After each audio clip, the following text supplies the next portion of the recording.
to steal from the Empire? You just walk in like you belong. They're so proud of themselves. So fat and satisfied. They can't imagine that someone like me would ever get inside their house. Inside this cell, The killer drove an ingot into each of his eyes and cut off his head. inside a man. Who are you? I am no one. A man we thought had died 17 years ago. He is inside with us! He will never get away! It seems Miss Lily is truly in love. Oh, come on, you know and I know that we gotta get rid of that bozo Herman Munster.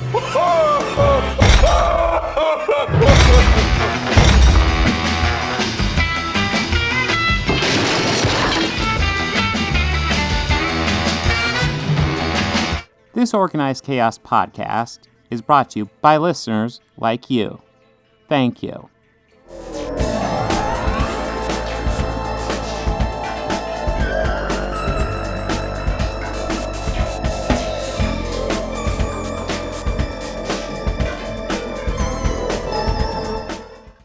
Hello, and welcome to another Organized Chaos podcast. My name, as always, is Bobby Quarters, and I am here with Bob, aka Chaos. How are you, bud?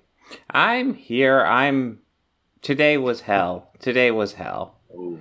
So, I guess I'll give a little synopsis as to how my day has been. So, I came home from work Friday after picking up the kids, 4:30ish.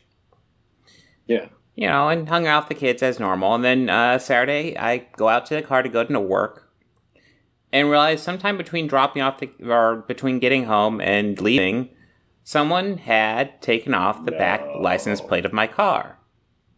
Oh, what? So I had to spend a weekend getting rides from my parents or borrowing their car. And then this morning, before work, I had to go in and get my new license plate. Not to mention I already had my COVID shot scheduled, which, by the way, they have the updated COVID booster with all the Omicron and all the fancy stuff. That's out there and it's available to everybody, and they're doing a piss poor job of advertising it. But there is one sign that I've seen on my commute. Yeah. Yeah, and the sign is in poor decay. However, a sign for a brand new liquor store. No, it's like not bad. It's more of like a wholesale, but they do also sell booze. Mm-hmm. That looks damn near immaculate. Well, that's important. But I spent the morning getting new plates, and I had to go to work. Then I had to spend the end of the day getting my new COVID shot.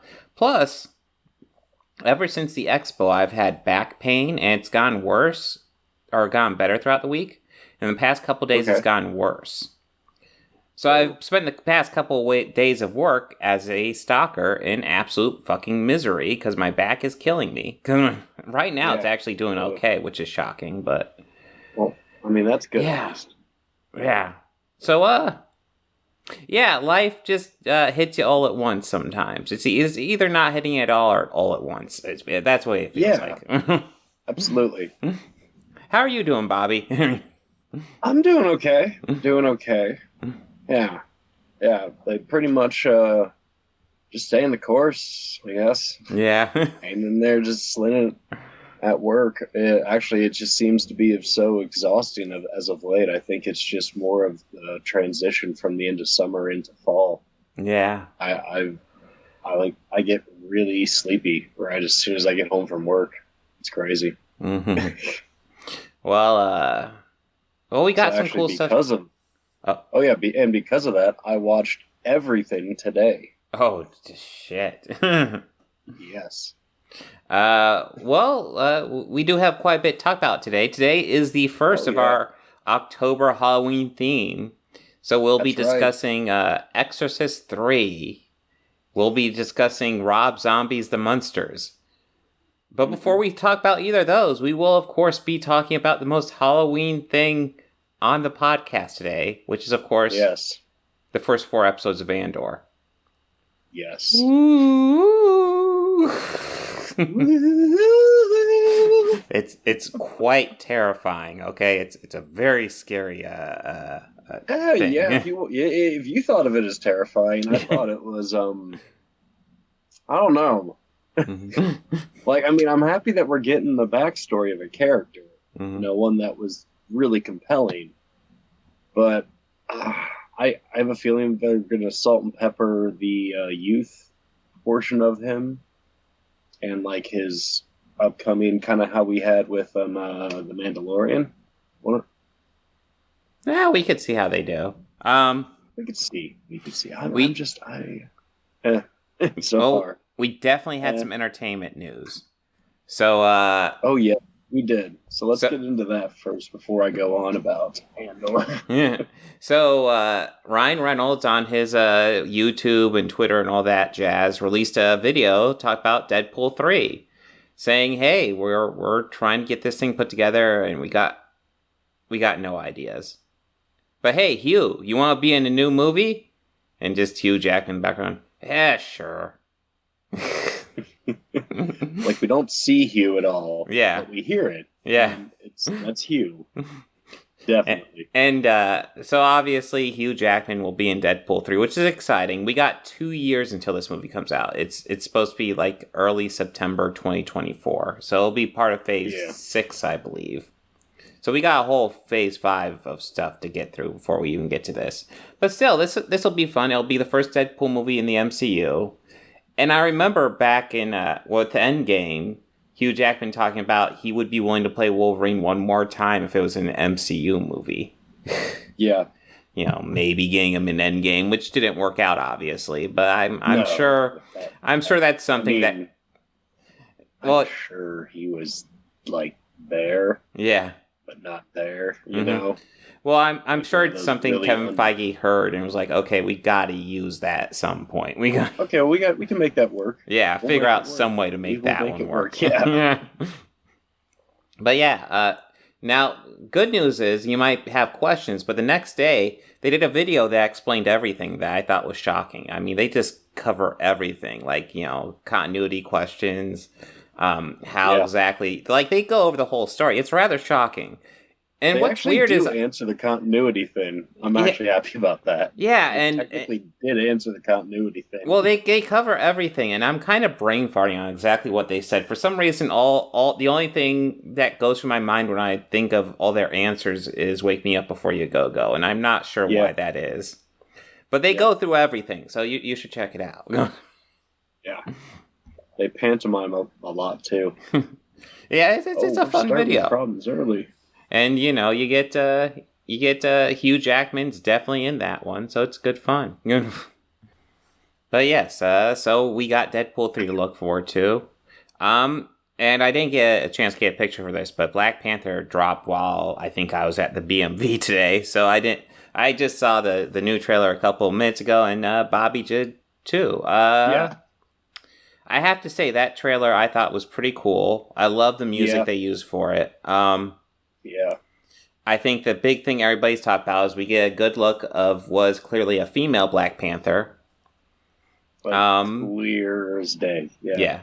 So will it be Shuri? Will it be Nakia? I think Shuri's like the safe bet, but like... I think it's going to be Shuri, yeah. Well, with her whole anti-vax stuff, it threw all that into question. And I know they had production issues because of that. So we'll have to see.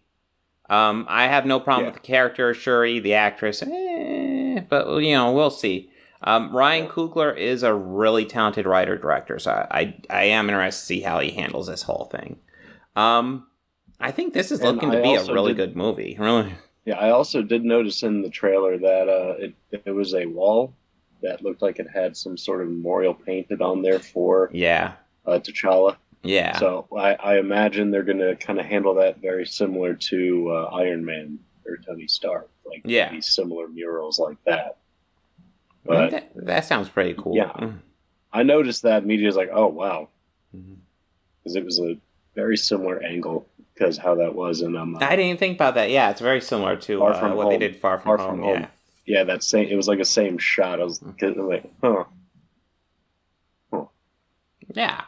But that's just one. That's the one thing that stood out to me. Other than obviously, they're finally paying off on that throwaway line in Endgame.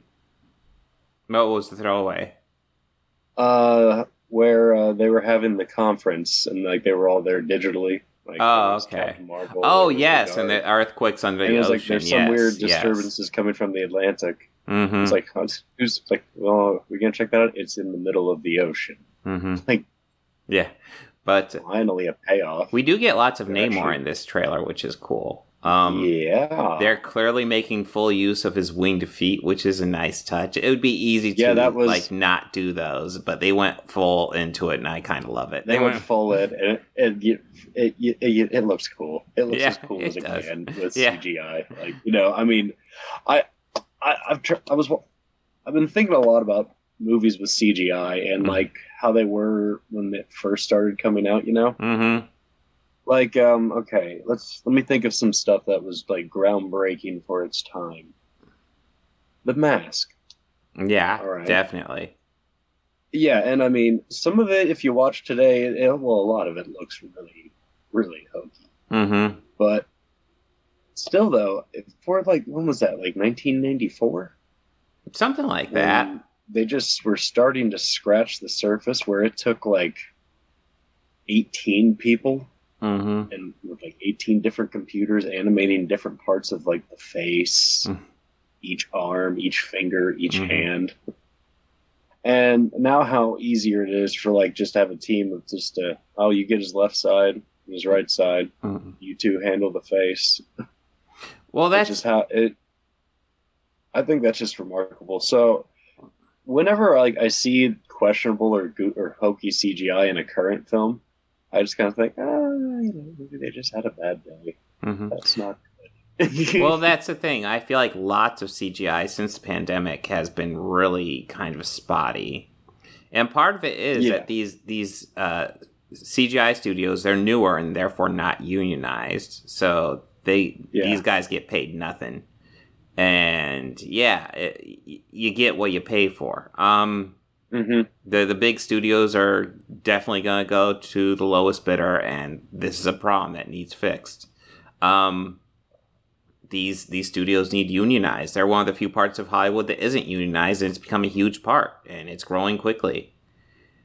I full-fledged support these guys unionizing. Unionize, because you know you're getting crappier work, you're getting people paid less. There's nobody's winning except for billionaires right now with this current system. I do not like it. No. But that being said, hopefully this will have good CGI because post-pandemic I've not been impressed with most anything. Well, I mean, I'll say that the winged boots actually did look pretty cool. Yes, they did. Cool. Mm-hmm. And I'm certain something like Avatar 2 will have amazing CGI, because how could that not? Yeah. How can then? Well, James, Mr. Cameron probably wouldn't allow it to. Yeah. He wouldn't have let us see this much of a trailer if he didn't feel it was ready to go. Yeah, for sure. James Cameron, always raising the bar for himself. Yeah. I guess somebody's got to do it. No, he's not really doing it for everyone, just for James Cameron. But, let me think. I think that's all there was on the news, just entertainment stuff. Deadpool 3, Black Panther 2. Looking forward to both.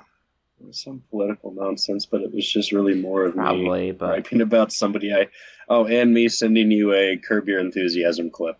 Oh, well, yeah, the MAGA stuff. If you haven't seen the Curb Your Enthusiasm MAGA stuff, type it in. It's classic. I hit on that link and I was like, oh, I've seen this, because it's just absolute classic stuff. And if you're a fan of Curb Your Enthusiasm and you understand the character of this Larry, it's just Larry at his just most fake and Larryness.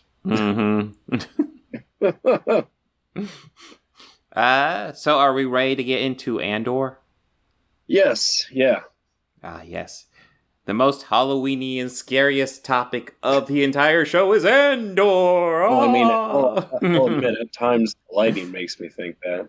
Well, this is a very dark show. It is. This really does a good job so far. the first 4 episodes, at least, really do a good job of carrying on the spirit of Rogue One. Because what I liked about Rogue One was it felt like we were seeing a dirtier side of the Star Wars universe, more lived in, rougher side. And that's definitely what this is pulling from. No, absolutely. Like, I kind of get the feeling like I'm watching, like, I can't name any in particular, but like the type of Western films that definitely have some sort of like, or start in a prison work camp or something like that. Mm-hmm. Or I was getting a lot of those vibes of it. Like, well, I mean, like a Western, Star Wars is very similar to Westerns, very similar story themes. But this series in particular, I'm really getting a lot of like Western vibes. Oh yeah, for sure. This is, yeah. So far, I really like the way this series is set up. I'm trying to pull up a tweet about this series actually because I did want to discuss it. I really kind of like how right in the first episode we meet our antagonist, and it's some like little like some first lieutenant look kid. Yeah, that's on the cover. And already you could tell like this guy is just going to be a dickweed. Just I mean, he's just going to be a dick the whole series. I'm sure. Oh yeah, no, he looks like he has this giant stick up his ass. Yeah, but his superior immediately tells him the thing that that this young prick starts going off and doing right away. Oh, that's something you really shouldn't worry about. Mm-hmm. It happens every day. Just that's not important. Mm-hmm. So, and he goes and pursues the matter anyways. So, popular YouTuber, That Star Wars Girl, I think she has like 250,000 subscribers. Okay. Here's her tweet about Andor. See if you can spot what's wrong. So, Andor murders 2 dudes in cold blood, but it's okay because he's looking for his sister. And Karn is investigating the death of his co-workers, but he's the bad guy. What the fuck is this?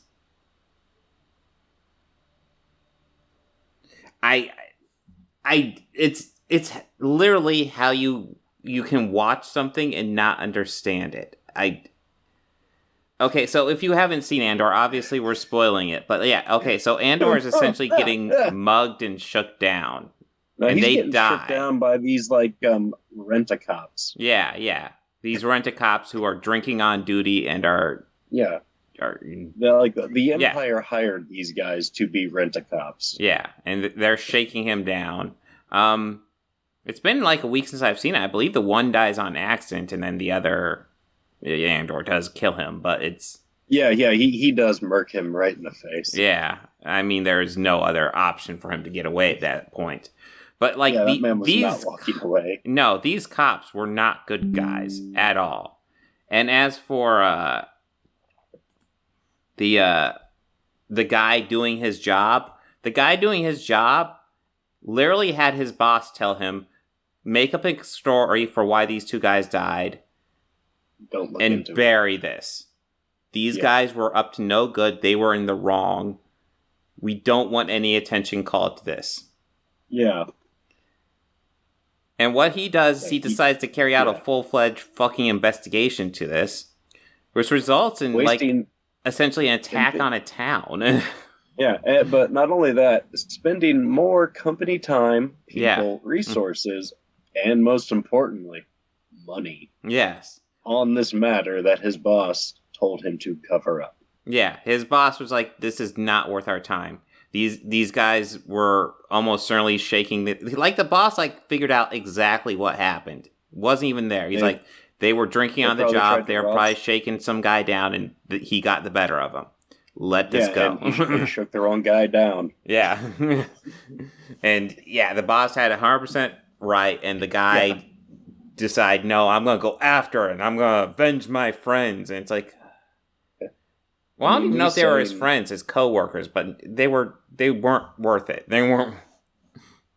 Yeah, I'm going to say, his boss necessarily didn't give a shit of that they died, but he kind of knew what was up and just like, yeah. No.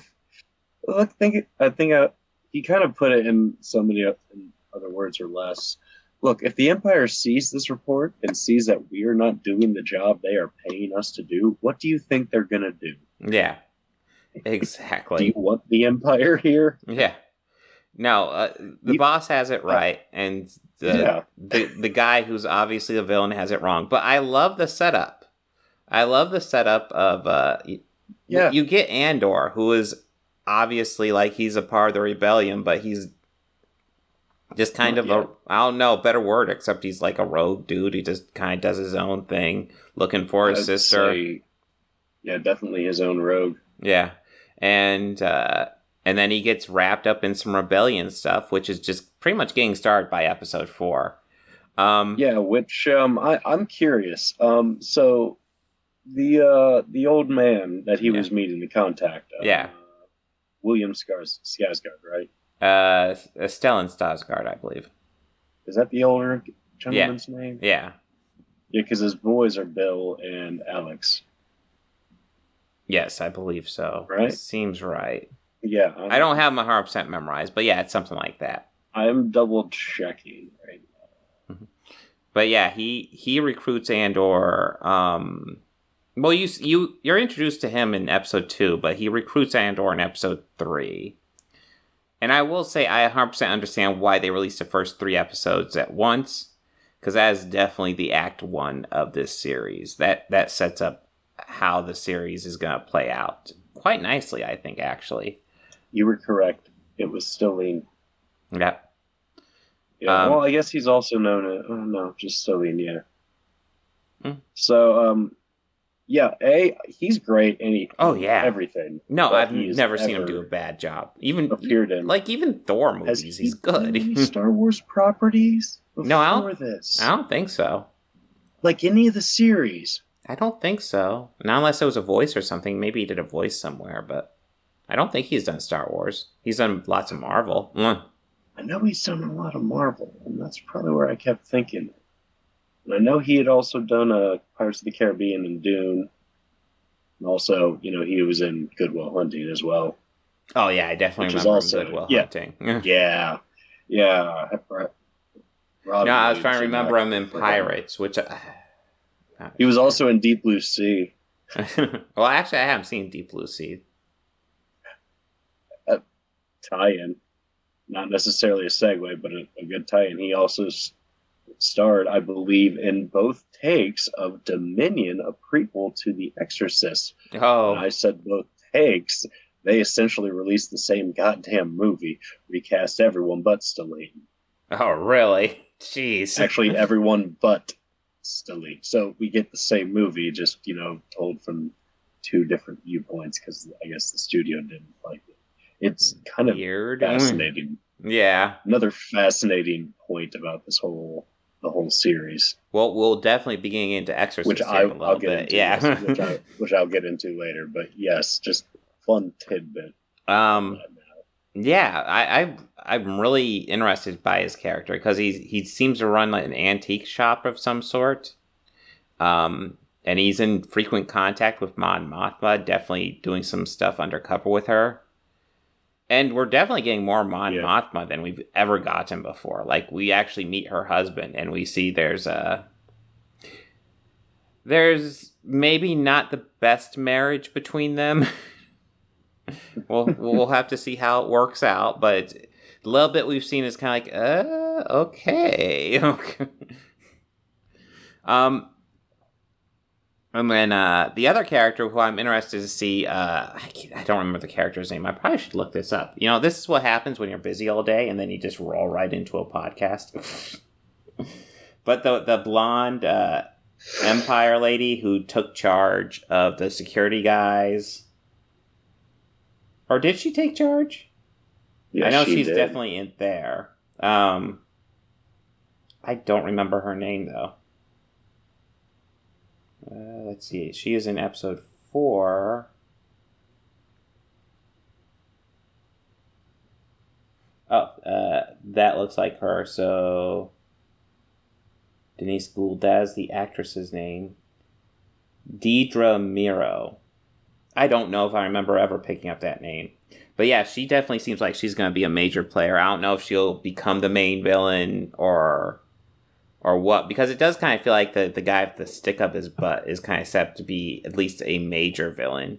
Of course, maybe he's the guy who reforms. We'll have to see. We will. But yeah, so far I'm really digging this series. I appreciate the fact that this is the first Star Wars thing I think I've seen in a while that has like no Force elements to it at all.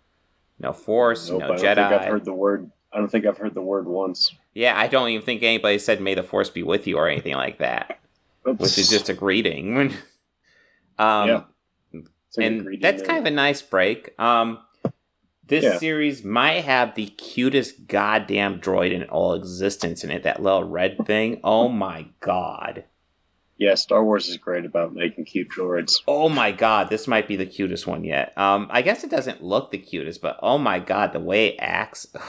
Its personality. It's so nice. Yeah, like, it's so polite. Yeah. It is so polite. It's like, how does it makes me think, man, I think looking back, 3PO was very, very polite. Yeah. He might have been annoying, but he was very polite. Yeah, Star Wars knocks it out of the park with the droids, I swear to God. It's like, and then I think about it. One. And then I think about episode 9 and how he had that red leg. And I remember there was like some backstory you could find, like that would take you to an online graphic comic or something. Mm-hmm. Yeah. But I think what it was there was like a fight or a battle, and 3PO was with a company. They needed a protocol droid. He was just on a mission. Mm-hmm. They had to come under fire, and it was up to 3PO to save the day. Oh, God. So he had to, but also within that, he had to lose his arm, but took it from a fellow droid, and he keeps it there as a reminder. All right. Some story like that. I can't remember exactly what it was, but I just kind of more thought it was like, and it was up to 3PO to save the day. Yeah. That's kind of unexpected. That was a sentence I just read. Yes, that was a thing that happened, apparently. I didn't know there was any backstory that sure. way. R2 I would accept. Absolutely. R2 saved the day in the original trilogy quite a few times, of course. Times. You mean he carried that team? Yeah, he did. He kind of did. They would be dead so many times. So many times. I say he's the most important character in the whole series. Yeah, one could argue that. Hell, without him, the series doesn't even start. Leia just gets kidnapped, and that's the end of the story. Well, I guess maybe Obi-Wan tries to go on a rogue mission by himself to save her. That's maybe. Maybe. We have to. I mean, we could write fan theory back and forth, like, let's say that they got plans of this Death Star and they contacted or found a way to get the droids, or find a way to get the message to Obi-Wan prior. Mm-hmm. Like, maybe send the droids with that message going, hey, we need your help. Mm-hmm. Only you could do this. Mm. Send Obi-Wan in there to get the plans. Maybe. And would also explain why he would know his way around the Death Star. So what you're saying is they need a what-if story for Star Wars. That might be the only way I'll ever get Dash Rendar, so yeah. Maybe, yeah. Hey, that'd be a cool way to get some expanded stuff in there, actually. That would be. I mean, think about it. They could have, Yun Han, or not like the Yun Han we got, but maybe Han, Lando, and Dash, all in their, smuggler days, racing, just having fun, gambling, them just being, party boys. There's something... Something being as fun like Madison, but not spelled the same. Yeah, well, Madison works in everything. Oh, yeah. But yeah. Even if she were to appear in this series, it would just be such a delight. I mean, what are you... Well, Madison, yes, absolutely. Yes. Madison works in everything, fun fact. Yes. She needs to be on this poster right here. Yeah. But, what do you think of Andor so far? Well, so far, it's interesting to what you're going. I definitely agree with you. The, episodes 1 through 3 are definitely, their chapter 1. Mm-hmm. I guess their prologue into it. And, chapter 4 really felt like, okay, we're really getting somewhere with this. Yeah. Because there I kind of saw more of like, you know, the Cassian we see in Rogue One. Mm-hmm. Like more of those traits were coming through. And I mean, obviously, I feel like this is like the birth of the rebellion. Oh yeah, no, that's why I think it's interesting. I think we're good. Like, I think there is kind of a rebellion so far, but it's not really organized, and this is going to be kind of it coming together. You kind of heard them. Yeah, you kind of hear them being referenced in that table. Mm-hmm. That like kind of what looked like a board meeting. To be honest with you, of them just like saying, and this like, you know, I'm not gonna let it get overrun by a bunch of unruly rebellion of like whatever separatists. They said something, but they were obviously talking down about a group of people. Mm-hmm. Kind of like doing, as the show is doing a great job of painting the Empire unfavorably. Oh yeah. I think that there might be one, but definitely there's like the foundations of one starting. Mm-hmm. So if this series is successful, how do you think it'll be? How do you think it'll be the easiest way to explain that Andor survives Rogue One? I think this is supposed to take place before it. It does. Well, if it's successful, they're eventually going to have to hit that hurdle. Here's what I'm going with. Identical twin brother. They only do a few seasons? No. They have to have like 12 seasons, I think, and explain how he survives. No, I would much rather it be like.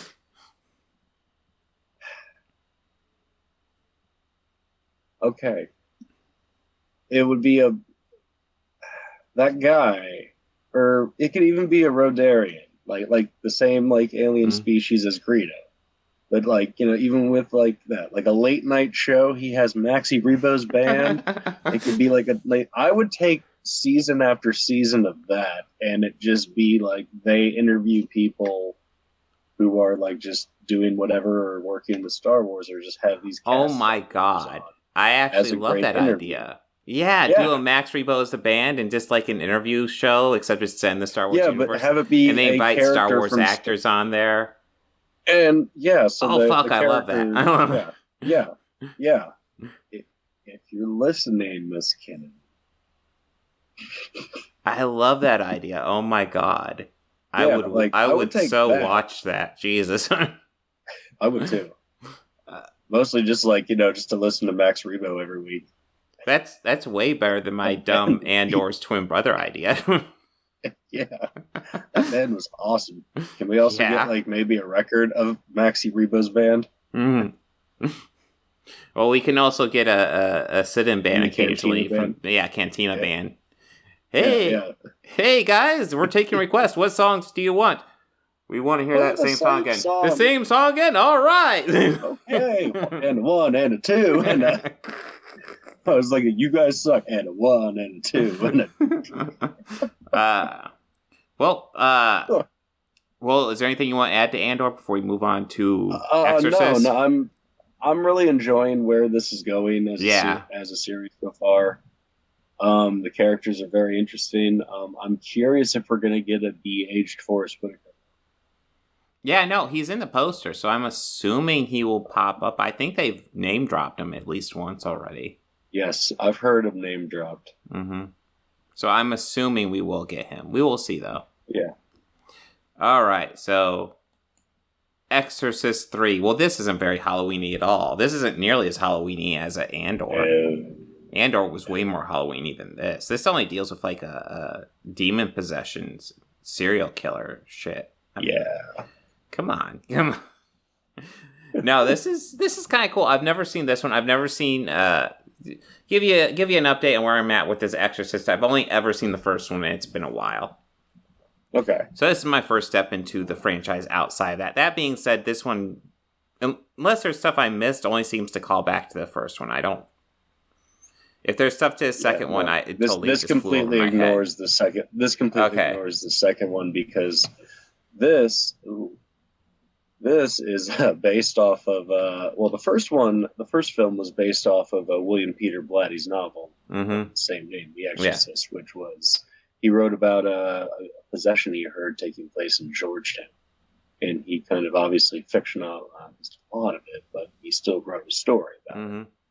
mostly talking with a lot of the priests near and around Georgetown area because that's where he's from. This is the sequel that he wrote. I believe he wrote it like shortly after the film was released, but he wrote a screenplay, or I can't remember if he wrote the book first or this. Mm-hmm. But he wrote this, and he originally wanted to call it Legion. Yeah. But he didn't think anybody, like the studio thought, nobody would have come to it. Well, that's Nobody the would know interesting it's a thing. sequel. If So you they look- had to slap The Exorcist III on it. I've seen Yeah. I've seen 2 copies of this on IMDb. It has 2 different pages. It has The Exorcist 3 and it has The Exorcist 3 Legion, which is 5 minutes shorter. So I don't know if there's maybe an alternate cut or what. There was an original cut to this, but the studio wanted wanted to insist on adding more horror themed items to it. So they added that whole at the original cut, it was just supposed to end with it didn't have an exorcism scene at all. Okay. It kind of was. Oh my god, automatically- that's why that little thing seems to come out of nowhere. just kind of literally out of nowhere. Yeah. I was like, oh, okay. Yeah, that's why they slapped it on. Well, what's funny is originally Bradley Dorff was just going to provide a voice.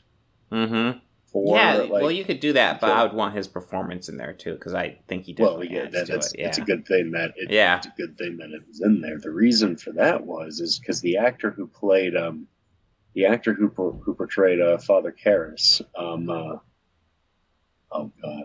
Jason, I know his name.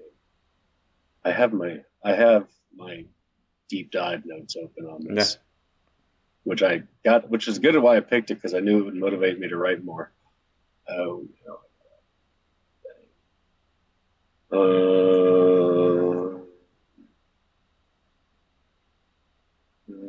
wow, and I didn't realize there was such a huge jump. So The Exorcist 1 was 73, The Exorcist 2 was 77, and then this is 1990. Guess who forced a sequel? Who forced a sequel? The studio wanted a sequel immediately because it was so successful. Oh, yeah. Okay. Jason is the name of the actor who portrayed Father Karras. I can't remember his name, like full name. I know Jason Miller. Thank you, Jason Miller. Yeah. Well, many interviews I've seen with Brad Dourif, he says, well, the problem was that Mr. Miller, Jason Miller, he was having what's called wet brain. Mm-hmm. So he's having a lot of problems, which is a thing from alcoholics, that they just have a lot of trouble retaining a lot of the information, and they can't retain lines and having trouble recalling them. Mm-hmm. So they asked Brad to come in and do a performance of the dialogue he would have just been voicing over, and he was to be acting over. His movements weren't matching up with what Brad was doing. Mm-hmm. So So they asked him to come in, and man, there was originally so much more of Brad, but he got cut out to put more of Karras in. Oh, well, yeah. Brad it's a shame does do a great job. Delivers in this. And did you notice the little nod and the wink to the fans in this movie? Which one are you looking at? Where Bradley Dorff said, it's like, it's child's play. Oh, that's right. And they shot to a kid and then to a shot with a kid with red hair. And it's like, they're being super meta early. Mm-hmm. No, I kind of like the reason to continue the story. And it picks up on a story note that really wasn't, it's delved into in the book, which I'm in the middle of reading right now, and the first one's really, really good. Mm-hmm. Where I'm at, and that is, she just attacked the doctors after the house call. Oh. It's pretty scary, man. That whole opening sequence in Iraq is way scarier when it's written on paper. But in the book, and I know that this is touched upon, the detective that's throughout the movie, kind of investigating Bert's murder, or his disappearance, he befriends Father Harris's friend, Father Dwyer. we see Dwyer and Karras we see the two of them and their friendship throughout the movie. Mm-hmm. So this movie, I guess in this, they kind of say through dialogue that, Detective Kenderman and Father Dwyer remain a friendship, and on the anniversary of their friend's passing, they go to dinner and a movie, which is what we see in the movie. Yeah. Which is what we see in film. Mm-hmm. And both of these characters are recasted because the original actor who portrayed Father Dwyer, an actual priest, he just didn't wish to be on reprise role or do that. Mm-hmm. He was a little bit older, so he just didn't want to. And it's Jason Miller. But he is recast by Ed Flanders, who is from a lot of great other notable things, none of which I have in front of me. I know he was also on the television show St. Elsewhere. And Detective Kenderman was recast, and he's played by George C. Scott. Yeah, I was about to say, that might be because they got George C. Scott, and it's like, you don't say no. Like, listen, if you can get George C. Scott in your movie, give him as big a role as you can. Yeah, and they gave him a lot of room to be George C. Scott. Does, like, George C. Scott is great. He does do a little scenery chewing here, and I kind of love it. Like, a little bit, yeah. Yeah, he he goes but off I'm the okay handle a with bit it. more than he needs to, but it's George C. Scott. I'm game. I'm okay with it. Like the scene where he kind of yells at that doctor, says, "Will you just shut up?" Yeah. Kind of choose it a little bit in that, but it's kind of cool to watch. Yeah, no. And I really liked the chemistry between him and Ed Flanders in the beginning too. Mm-hmm. Like they had a natural back and forth. It felt very fluid and very natural, not like actors reading lines. It felt good, and the Carp story is really hilarious because he emotes just so much frustration, so much anger. Well, one thing I do like is you get the beginning, and I feel like it does little clips, flashbacks from Exorcist, kind of get you caught up on the need to know stuff. And then for a little bit there, it just kind of feels like this detective story with Kinderman trying to solve these murders.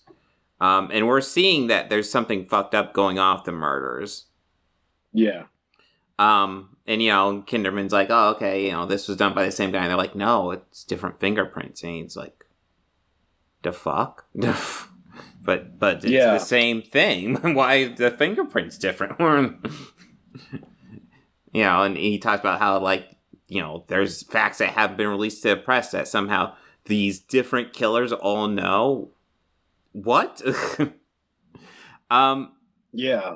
I will. And what's also interesting is, which we later find out, is that these murders that are happening, that I guess they're happening, they're matching a very similar MO to a very infamous killer that took place around the area, which is the Zodiac killer. Mm-hmm. Okay. Or the Gemini, sorry. But he is obviously based off the Zodiac killer. Yeah, definitely, Blatty clearly...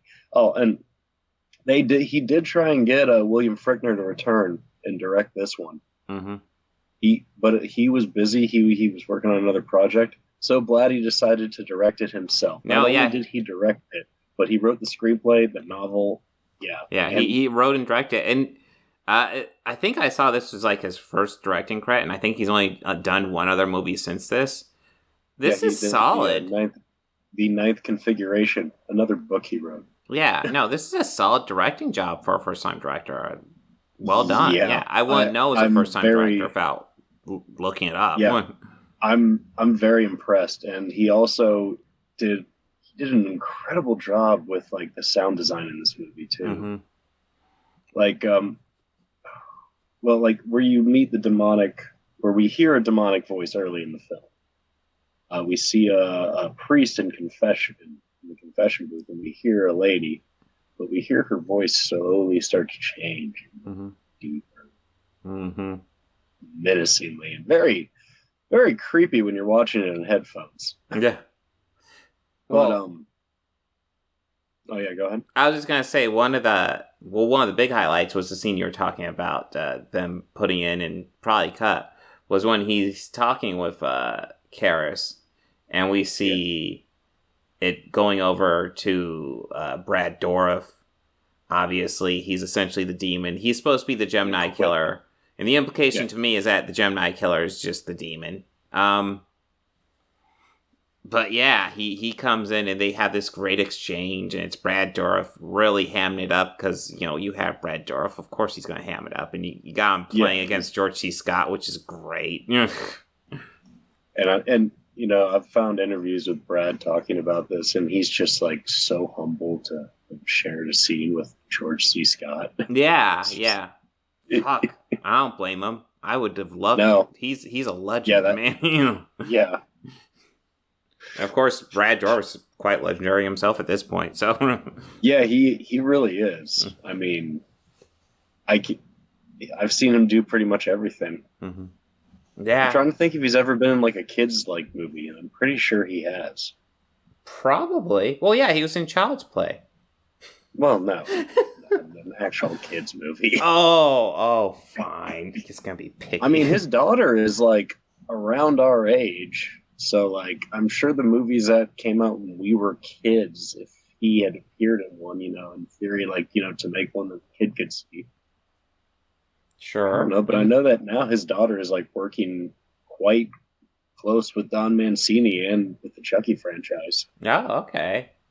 And I know that it's kind of cool, though, because it's like they get to work together. I was watching this featurette about the new season of Chucky, and it was her talking about it's so cool to go to work with my dad every day. I don't know how many kids would say that and mean it, but your dad's not Brad Dourif. Mm-hmm. And he's just sitting next to her, just looking. Mm-hmm. Well, one thing I would say I really liked about this movie is that it kind of holds back on the horror elements. That way, when it does do a horror element, it's like, whoa, shit. Obviously, the big moment I remember outside of the ending, because the ending is like this huge horror burst, which is kind of great because you haven't really been going through that, and suddenly it's like, oh yeah, like, this is a horror movie. Don't forget.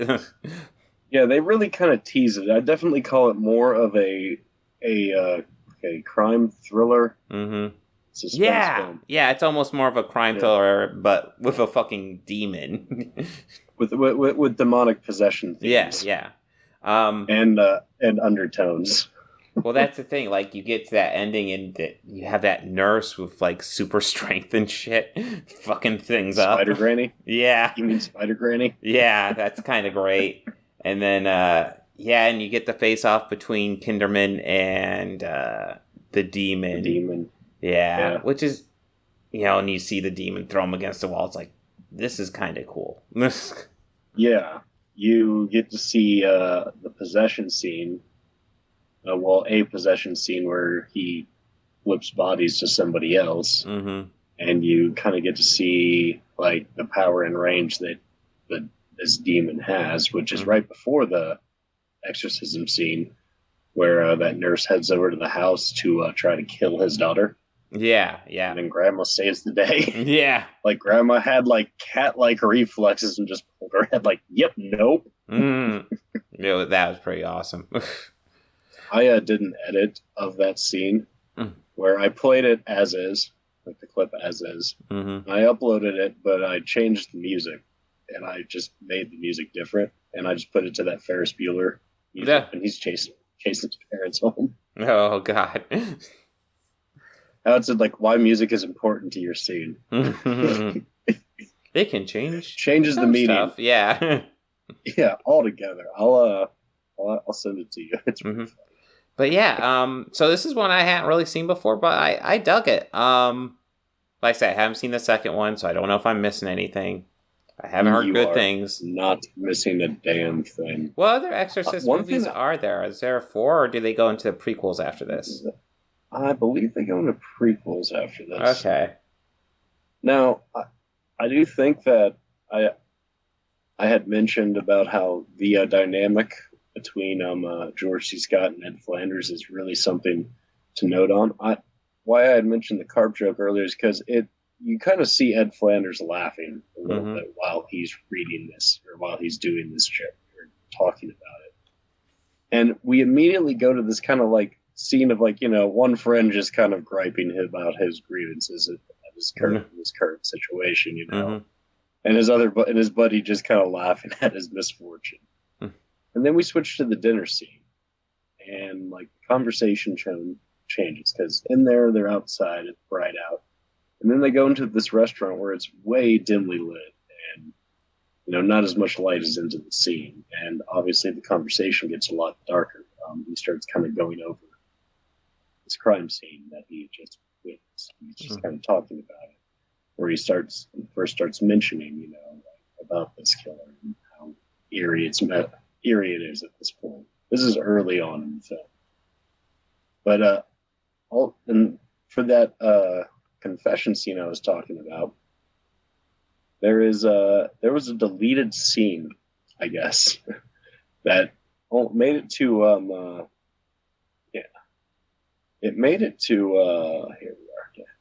It made it to like Italian promotions for the film. Okay. Like I think you're in European, but not. And it was a still that was going to be a shot of that priest in the confessional booth holding his head in his lap. Oh, damn. Yeah. But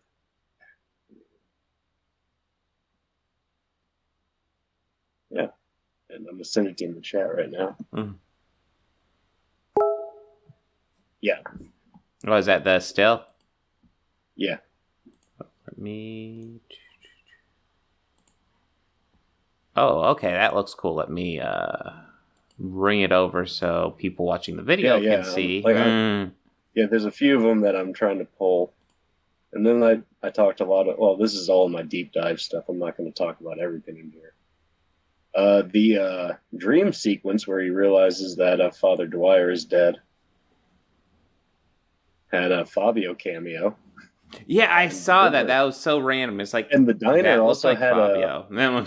Yeah, and the diner also had Larry King. Yeah, Larry King played himself too. Yeah.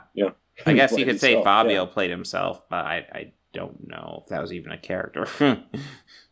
No. Yeah, okay, cool. And that's what I was... All right, yeah, that was the last one I had to share. Yeah. But yeah, this is one that they did not use, I guess, or did not make our cut. And apparently a lot of that lost footage that I talked about might be lost. Oh. So no one knows where it is. That Studio sucks. doesn't. Yeah, that's very unfortunate because like I would really want to see Blatty's cut. Like we might need to Snyder cut this. Yeah. But this movie definitely is like a great addition, and I would say I wouldn't say it is better than the original, but it definitely is on a same playing field. Yeah, it's a very solid movie. And let us not forget about that hallway scene. You want to talk about building some suspense, getting way too comfortable in one shot. Yeah, for sure. That's beautiful. I still like, even when I was watching it today, like I had seen this a few times because I do enjoy this entry and I do enjoy the Exorcist movies and kind of possession movies. I just think that they are definitely one of my favorite types of horror films. This one is just different. It's kind of like a special appreciation. I wouldn't call it great trash, but this one is critically panned. Now it does. No, I won't call this trash at all. This is just a solid movie. I would just say most people say that's trash because Exorcist 2 was trash. Have you seen Exorcist 3? Most people have not in years. Watch it again. Watch this again. It's got George C. Scott. The trash level's already minimized by a great deal. Yeah, and then you're introduced to an actor called Ed Flanders, who at first you kind of chuckle when you read the name, and then you watch the guy and you go, wow, he's freaking hilarious. He has some great comedic timing. Why does this man never work with Mel Brooks? Yeah. Then you also get a pleasant surprise of Brad Dourif, who just slays. Yes. He is excellent. He's excellent in everything. I don't think I've ever seen him do a bad job. Just like George C. Scott, honestly. Yeah. Can't think of one. Are we ready to talk about a Rob Zombie movie? Yes, but one note real quick, though. Yeah. I mean, George C. Scott is technically our reigning Scrooge. Yes, he is. He is. I don't know if I've seen a better Scrooge on film. And I think that was a TV movie. No, I think this year we should do a battle of the Pinocchios. Oh, well, I haven't even seen the new one yet. No. Which one? Well, I'm thinking of the live action one, but there was another new one. Well, we could watch the CGI one. Yeah. All right, Rob Zombie. Yeah. Rob Zombie's The Munsters. Cool. So okay. Not as bad as the trailer. Not as bad as the trailer. Yeah. First notes. Yeah. Trailer undersold it. I enjoyed this. I did enjoy it. I don't know if I'd go that far. It's a little. It was rough, definitely in my opinion, in the spirit of the show. Yes, they had lots of cheesy jokes, which I kind of appreciated. Jeff Daniels Phillips, who plays Herman, yeah, he doesn't have the Fred Gwynn voice down at all. No, but to his credit, he kind of does his own thing with it. He's a stand-up comic, and his jokes are bad, but he has a solid delivery, honestly. Yeah, he does have a solid delivery on him. A few of them did get me chuckling. Yeah, there's a couple of chuckles, like when he was telling Grandpa, how do you get an old, dried-up vampire to wait in anticipation? Yeah, that one. Got him to reply. They just waited for a few moments. I'll tell you later. Just like, okay, you got me a chuckle. Yeah, that I got a chuckle out of that one, too. Mm-hmm. No, there's a couple like that. Not bad. Of the three core cast, it sounded like a broken record here, but really, Cheryl Moon Zombie was a bit much. I mean, I understand, you can kind of get to go with the character, but it's a bit much. Yeah, I kind of just, I don't want to say overacting, but... And I get, if you're going to overact, this is definitely one, but... This is definitely the movie for it. I'm not complaining about somebody overacting in a generally campy movie. Mm-hmm. But even that, I won't even say she's, my biggest problem with this movie. My biggest problem is this movie has, just barely threads of a story. It does feel like a few episodes strung together. Well, yeah, this is like the prequel story that nobody wanted for the Munsters, honestly. I thought it was just that Eddie and Marilyn read the script and they were like, no, thank you. Yeah, well, yeah, this is Lily and Herman meeting and Grandpa. Essentially, the story is they're meeting, but Grandpa doesn't want him around because he's an idiot. But then as soon as they get married, Grandpa goes ahead and gives him the rights to the house, which is but you think he's an idiot? You think he's an idiot? Yeah. I kind of was thinking, this is mostly your fault, man. Yeah, why do you get it? And then, of course, Herman loses it because, I mean, you know what? He has a couple jokes to make me chuckle, but he is a fucking idiot, He is an idiot. And then they end up moving to 1313 Mockingbird Lane, and then it ends probably where the series is supposed to pick up. And honestly, that ending was oh my god, I want more story from here. Holy crap. Because it was it felt like 10 minutes left in the movie. I'm like, oh my god, I'm finally interested. Yeah. As soon as they were there, it's like, all right, cool. Yes. Yeah. Yes. Nope. Roll credits. Like I said, this isn't as bad as the trailer. I would say if you are a hardcore Munsters fan, or maybe even a hardcore Rob Zombie fan, go ahead. Well, if you're a hardcore Rob Zombie fan and you're gonna walk into this expecting your typical Rob Zombie fan, no, don't do that. No. You are gonna be so disappointed. Listen, he is going for a Munsters feel, and he kind of gets it. There's little Rob Zombie elements in this, but he's mainly going for that cheesy Munsters feel. Yeah, and for the fact of if it's Rob Zombie's take on a campy movie, I enjoyed it. Yeah. I enjoyed that. Yeah. Bobby definitely enjoyed it more than I did. That's fine because I can see a charm to this. It didn't quite work for me, but I'm not gonna say it doesn't have its charms. It has its charm. To me, it had a really trauma campy feel to it for me. Absolutely. And I think that's kind of why I say I enjoy it, because I kind of enjoy that that tackiness. But the set design on this was I can't undersell that. Oh yeah, the sets looked amazing. Yeah, no, I talked about how cheap the trailer looked, and for fuck's sake, Rob Zombie, it looks like you probably cut your own trailer. Don't do that. Like, look, actually watching the movie, you can cut a much better trailer for this movie. I'm not thrilled with this movie, but you can get a much better trailer out of this than what you did there. That thing was like a weird, quick synopsis. You could have had that whole like that whole dating sequence as your trailer. Yeah, that would have been better, infinitely better. Yeah. But yeah, I mean, obviously recut a little bit.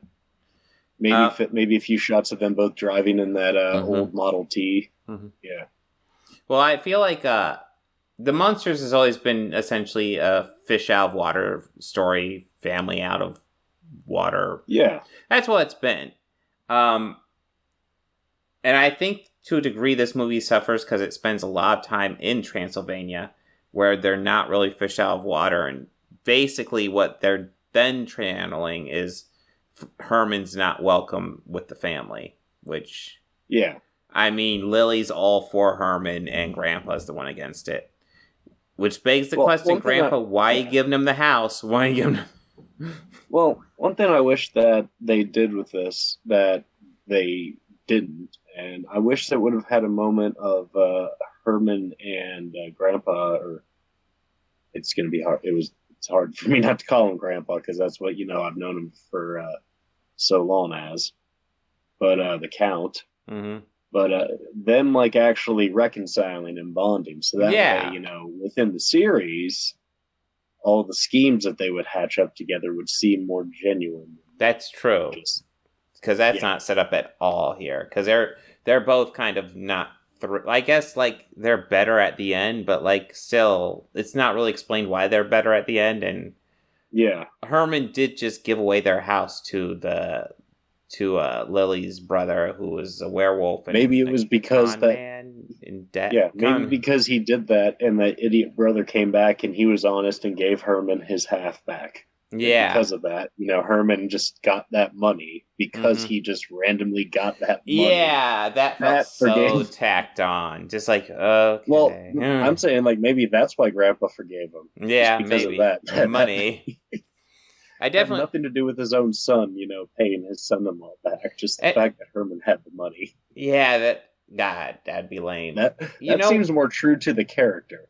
Maybe, I feel like the movie, if anything, probably leans heavy into the Herman-Lily relationship, which obviously there isn't much drama to because they just fall in love with each other at first sight and they're all about each other. And it does strike me, maybe the movie would have been better if they had more of a Count-Herman dynamic focus about, these two guys hating each other and eventually becoming friends. Like him trying to get... Yeah. Him trying to gain, his approval. Yeah, and, Herman's an idiot, so, he's not going to win him over with his charm or good looks or anything, so he's just got to eventually... That man was a stud. True. He's got two studs. Come on, he's got two... Devilishly handsome. But yeah, I'm sure if you ask Lily...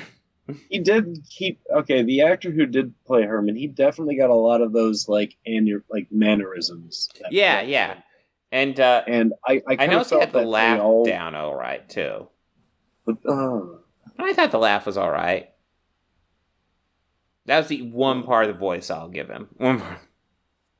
Yeah, he didn't quite have the voice. He was definitely a little more high pitched with it. But I think I could look past that because in theory Herman's a little bit younger. Yeah. But this isn't the train wreck I thought it'd be. I didn't like it. No. But this is not the... Okay, so I haven't seen a Rob Zombie movie I would say is good.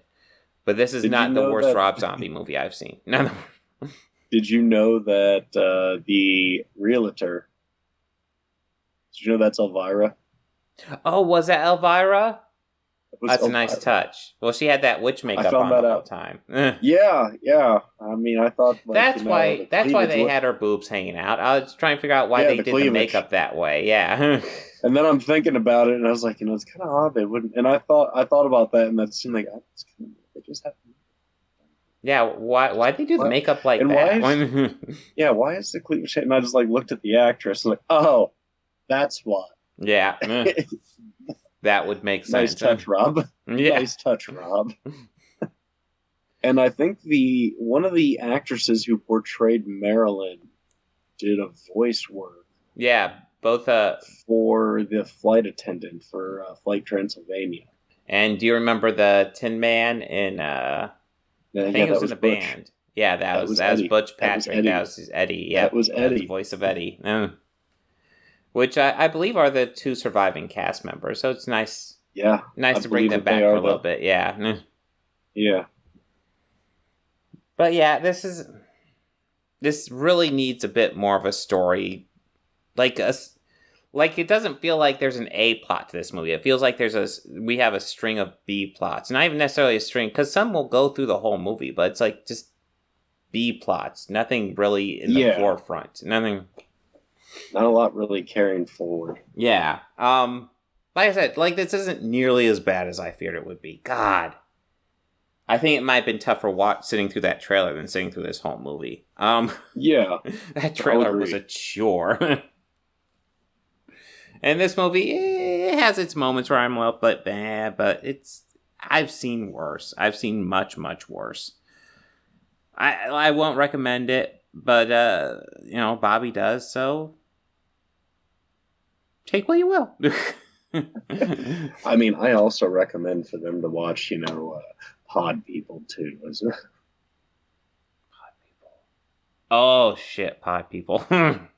Yeah, well, or Interstellar, or E.T., extraterrestrial visitors.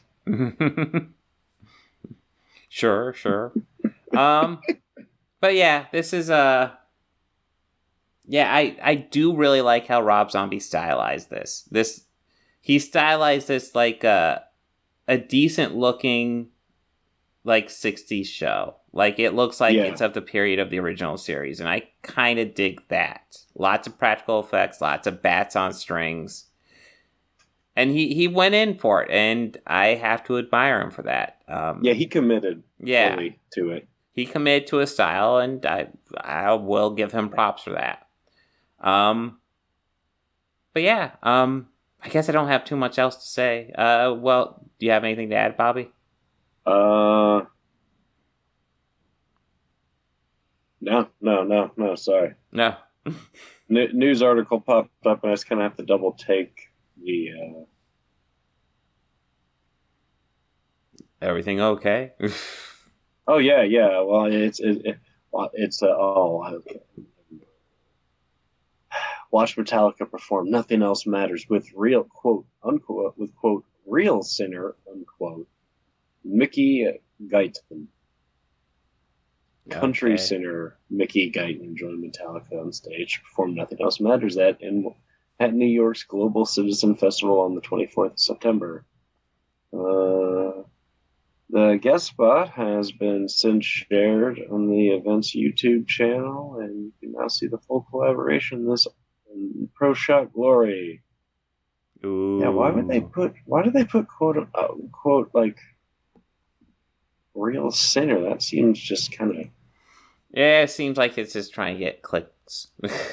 Yeah, what's that? It's like, what makes him the real singer? Yeah, I don't believe she wrote it. I believe James wrote that song. Yeah. James and Lars did. Okay, so next week. Yeah, that's what I'm digging up. So next week we have Fright Night. Yeah, and I added Hellraiser 2022, which is going to be a Hulu movie. Okay. I'm like, oh, well, that could be fun to check out. I know everybody's getting freaked out. I have never seen a Hellraiser movie. Oh, you haven't seen any of them?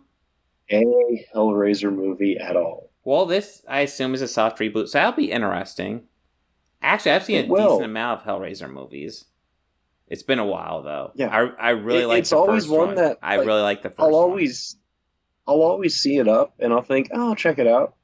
And I just will always kind of like, I'll come back to it. And then find something else that I'd want to watch. Go, yeah, I guess I'll watch this. And then a third spot potentially for George. I know he said he wanted to talk about Fright Night. Or potentially... Okay.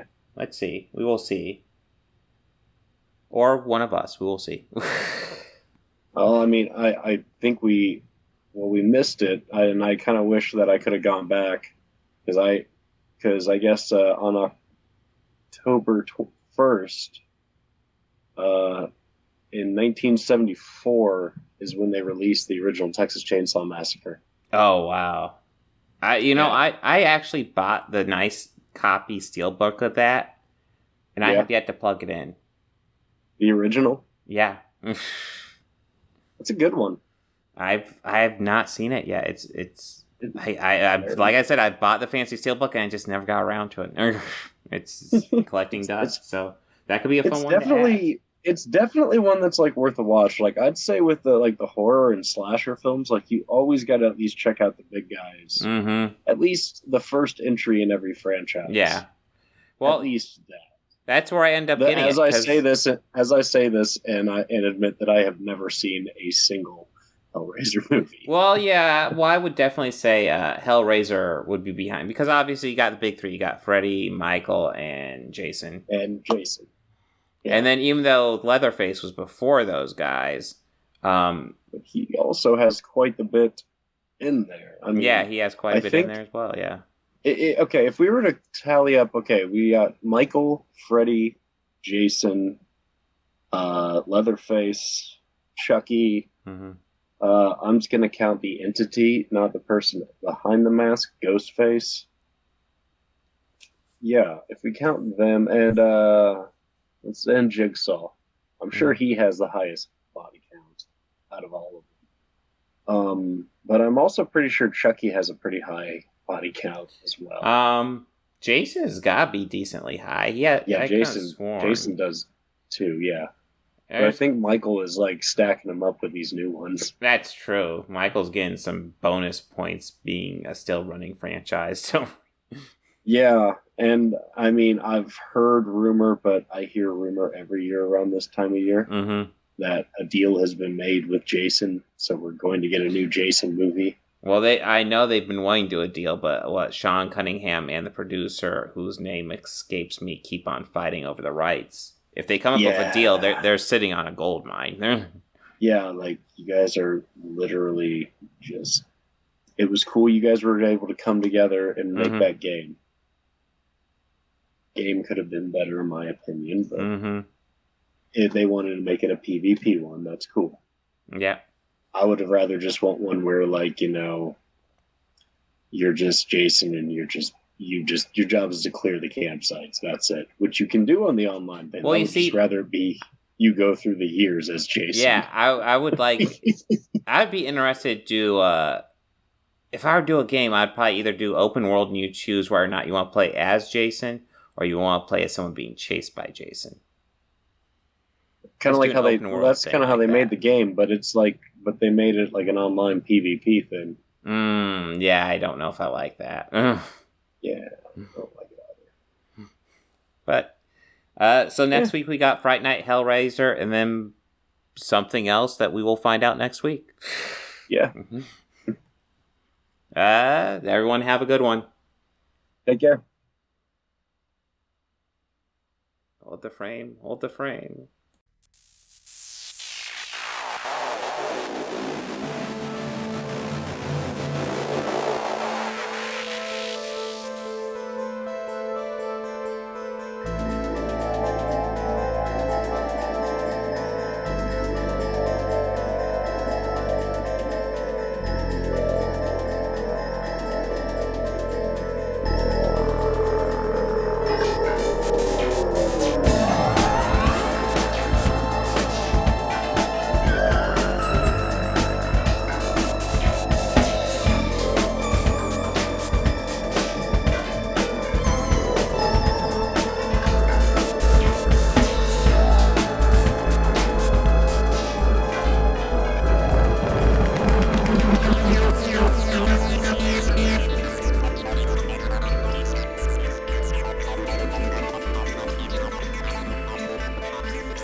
They think order and chaos are somehow opposites and try to control what won't be.